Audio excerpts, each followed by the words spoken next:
Hello and welcome to today's review of the Transformers 2007 Real Gear Robots Longview. And I've got to say right off the bat, this is gorgeous in the alt mode. Nice little yellow pair of binoculars. There is a blue variant of this. I will display it on screen during the editing, and he's pretty cool, you know. Both versions actually. Yellow being my favourite colour. This was the preferred version for me to get hold of.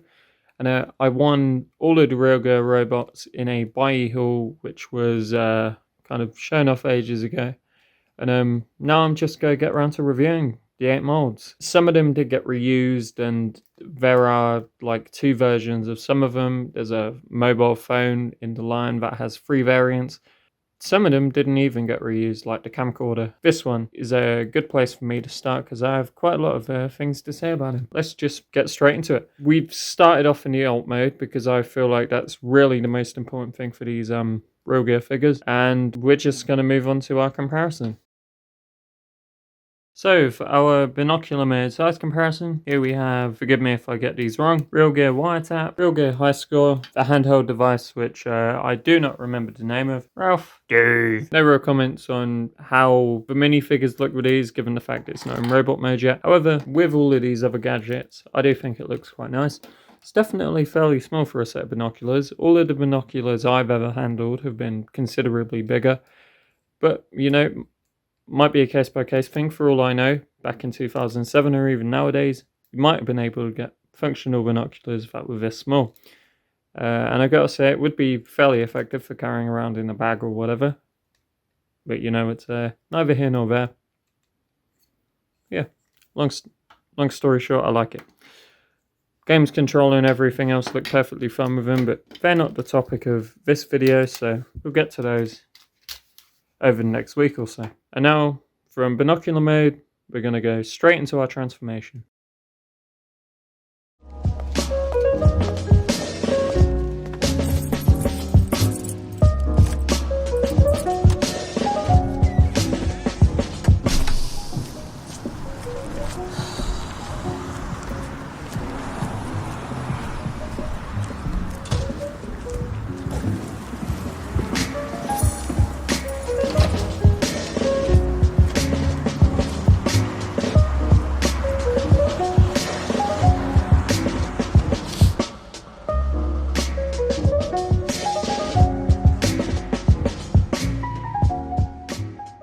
So for Real Gear Robots, Longview's robot mode, he's generally really cool. I definitely like this mode quite a lot. I like the binocular mode quite a lot.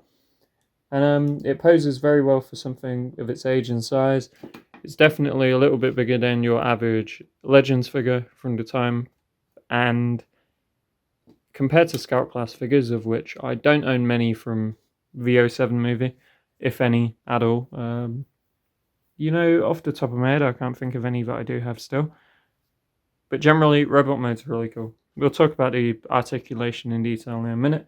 But the transformation both ways is brilliant. It's like actually really wonderful engineering. I like how everything compresses. This whole middle assembly where you open this section. I didn't mention that there's a little frame in here of 07 Bumblebee or whatever. Cool little thing. But yeah, this whole assembly flips like around on it's like pinned in kind of this section, and it rotates around. It's really, really cool. A lot of them have really cool engineering in this Real Gear line. But for the most part, he's really cool. Let's just move on to the articulation. So articulation for Longview is as follows. We have the shoulder on a ball joint, goes all the way around, goes that far up, due to the fact he has these big old shoulder pad bits. Can't go out at a 90, but it's alright. No bicep swivel, but if you really wanted to have these down, you could really shorten his arms a little bit. Kind of solves a little bit of the proportional issues with the arms being a bit long, does it? No, actually it doesn't make a difference. I'm being a bit weird. Maybe it is meant to be like this. I don't know, you know, whatever works for you.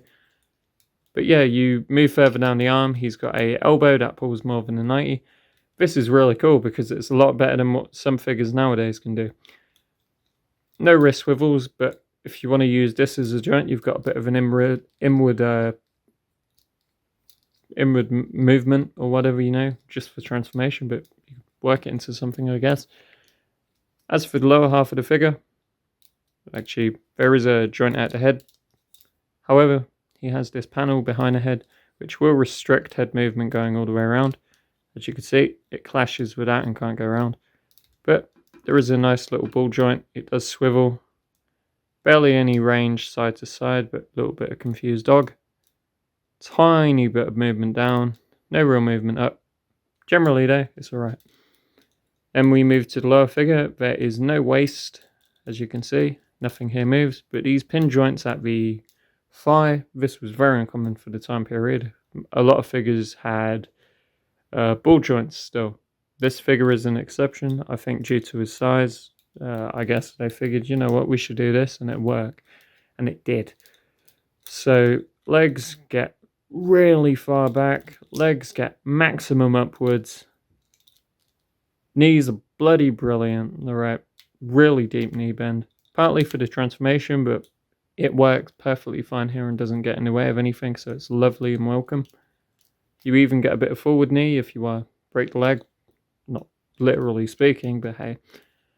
Move further down the leg, you've got the toe bend. Now this compresses for the transformation, but there is a good amount of range down. Good amount of range up. I'm sure there's all sorts you could do with him. As for the other leg movement, he does have the thigh swivel. Does the full splits, like so.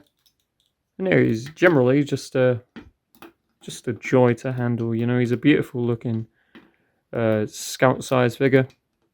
Both modes, articulates really well for something of his size. For the size comparison, let's go. So for the robot mode size comparison, here we have 2007's Deluxe Swindle, the 2007 movie Voyager class Ironhide, 2007's Legends class Starscream, Ralph, Steve. Now purely for the sake of comparison and the fact that movie figures are really my cup of tea, I thought I would compare this to only other toys from its own toy line. So here we have the Legends class. This is basically a Scout. Our Deluxe class, our Voyager. I do have one Leader class figure from the 2007 movie, but I couldn't be asked to get it off of the shelf it's on. But hey, you know, just for awareness, it would tower over these figures. You know, it's the Leader class figures back then were fairly big. But by comparison, you know, different price points for these guys. $4 or £4 for Starscream, $7 for Longview, 10 for Swindle, and I believe it was 20 for Ironhide. I didn't pay those prices for any of these. I got Swindle for close to what he retailed to. Starscream, same case. Longview, same case. Ironhide, honestly, I don't remember how much I paid for him, but he's a bit of a hard find considering his back panel section. The assembly there is kind of fragile, and this is prone to breaking. Regardless of that, I love how it looks with everything else. There's a nice little size escalation as you kind of go up in price. Everything feels good for the most part, and I'm very happy with how Longview presents himself with everything else from the toy line. So for my final thoughts on Longview, I really want to talk about how I kind of assess the rankings for these guys, because I don't want there to be any inconsistencies with how I feel about certain things. So for the most part, I want to review things in a bubble. Typically, if I say this guy's articulation is a 4 out of 5 or a 5 out of 5, I'm trying to be comparative to figures of the same size from roughly the same time period or price point. You know, I don't want to compare this to a modern core class figure, because there's a lot of differences in articulation that wouldn't have been present back then. And then, by comparison, for a thing like value for money, I really want to talk about what it retailed for, was it worth it, and kind of, by extension, how much did I pay for said thing, you know? For this, I got him with all 7 other molds for a price that meant I almost paid his retail. Now, due to inflation or whatever, this would be almost £12 nowadays, but I'm talking about his old retail price and kind of not scaled upwards, because core class figures, which were the small size class, up until like a year or two ago, those were almost double the price of what these are. Core class figures were like £12. It was like a very short period where they were like 11 or whatever, but this was 7, and this is a more enjoyable experience than all of the core class figures I've handled. So I don't think it's really much of a comparison to be had there. Besides the fact that this was better, it's much more creative than that is like any of those are, and the engineering here is really fun. I just wanted to clarify that I do want to review things in a bubble and typically only compare them to similar things. I don't want to be comparing '07 Deluxes too much to modern Deluxes due to all the differences that happened. So what might have been 3 out of 5 in '07, might be even worse nowadays. Aesthetics on this guy, generally I think he's a 5 out of 5. Both modes, brilliant stuff. Love the little robot mode. Binocular mode is splendid. Transformation on this guy's a 5. Absolutely love the way this whole torso assembly works. The arms and legs compressing, brilliant stuff as well. No complaints there. Nothing difficult, it's all fun. Value for money on this guy's a 5. You get something bloody excellent for the £7 he would have retailed for. And then I don't really have any complaints on the cost of this guy, even for what I paid for him. It's truly wonderful stuff. Articulation on this guy as well is bloody excellent for the size class. I'm going to give him a 5 on that as well, because I don't feel the way I feel about him, like about all of the other Real Gear figures. This is definitely one of the better ones. And in my opinion, they're all good to a degree, but this is definitely one of the best. The articulation on this is spot on, even compared to other figures from the '07 toy line, or similar things of a similar price from between 2007 2008. I mean, hell, you could compare this to classics, and this still really blows a lot of them out of the water in terms of just the amount of range you get on some of these joints. It's truly a brilliant little figure. All in all, something I could highly recommend if you find one for, I don't know, don't spend more than like £12 on one of these if you can. Find one, that's a different story, because none of the Real Gear robots are really common nowadays. But overall, I generally think that this is just 5s across the board. It's a truly wonderful little figure, and it was definitely worth every penny I paid for it. This has been AnimatedCHUG. Thank you for watching, and I'll see you next time.